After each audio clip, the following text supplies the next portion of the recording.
Ng kaibigan kay Jesus, Brother Manny Bautista Inquires. Alone. Timpla tayo ng kape. Kape. Almusal na po eh. Okay. Kape. Ayan. Pulbos. Ayan. Meron pong dilatang gatas.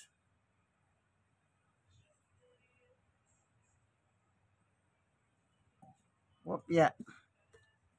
Lagyan natin ng konting asukal. Isang kutsara ng plastic. Yan. Konti pa. Konti pa. Yan.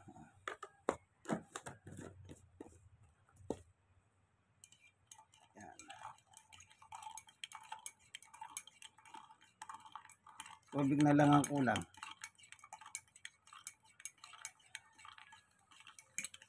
Tubig. Ito na yung tubig, mainit, bagong kulo.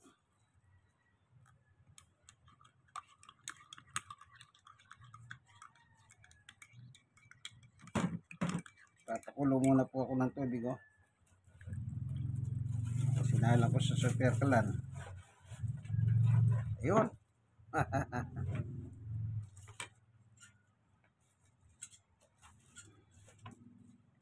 Ito na po yung kape.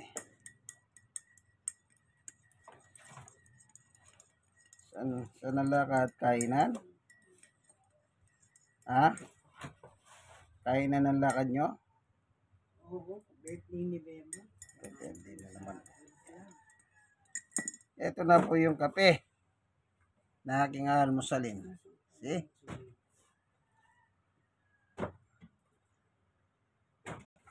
Yan, ganyan po ang ginagawa ko sa kape. Hindi yun nabibili sa tinta na 3-in-1.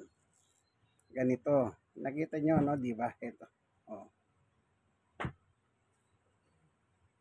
Ganyan po ang kape na tinitira ko sa almusal.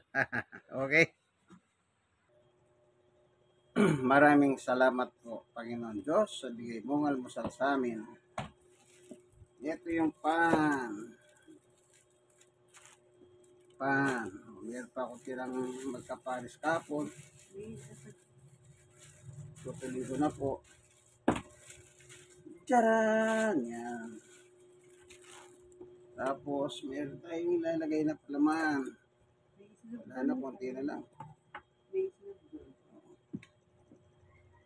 Ito naman yung kape. Alam nyo naman siguro.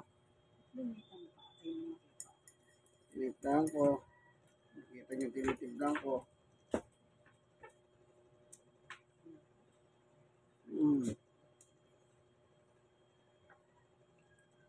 Lagyan natin ng palaman ng cheese. Tinapay.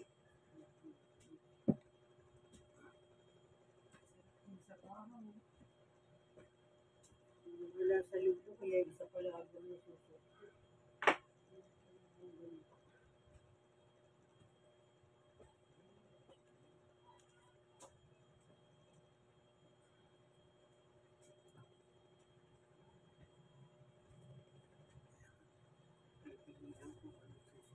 So, kaya na po tayo, bigay ng Panginoon Diyos ang pagkain na ito.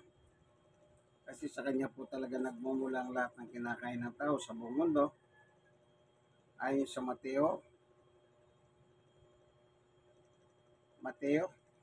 6:9, Ama namin nasa langit ka.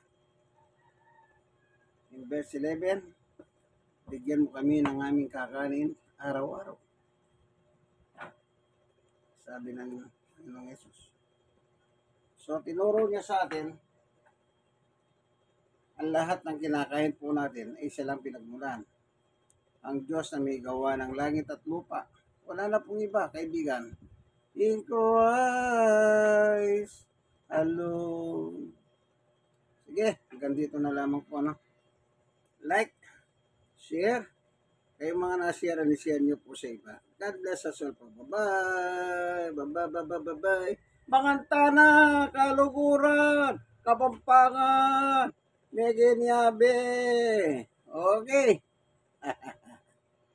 Yung kaibigan kay Jesus, brother Manny Bautista. Ala, la, la, la, in Christ alone.